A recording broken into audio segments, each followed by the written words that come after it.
Terkait semakin maraknya aksi tawuran remaja dan anak di bawah umur di Kota Palembang dalam beberapa pekan terakhir, KPAI Kota Palembang meminta aparat kepolisian menindak tegas.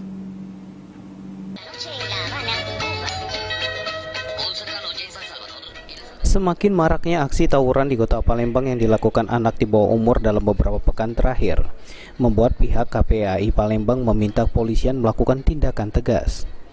Ketua KPAI Kota Palembang, Romi Apriansa, mengatakan kondisi anak di Kota Palembang saat ini sangat memprihatinkan karena kerap terlibat aksi tawuran, hingga keluar pada malam hari sambil membawa senjata tajam. Terkait hal tersebut diminta kepada aparat kepolisian untuk menindak aksi tawuran, namun jangan terlalu berlebihan mengingat mayoritas pelaku masih anak di bawah umur.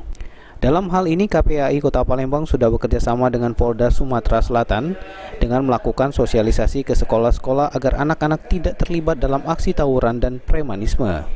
Anak-anak remaja kita, terutama yang masih usia anak-anak 18 tahun ke bawah, ini sudah sangat memprihatinkan ya, aksi tawuran, kemudian keluar malam membawa senjata-senjata tajam dan lain-lain sebagainya.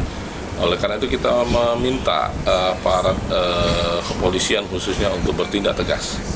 Ya, kita mendukung KPAI, mendukung aparat untuk melakukan tindakan tegas dan terukur ya.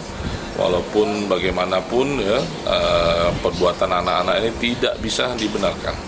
Tidak ada alasan, walaupun mereka masih bawah umur, tapi kita minta untuk jangan sampai juga petugas berlebihan dalam menindak anak-anak ini.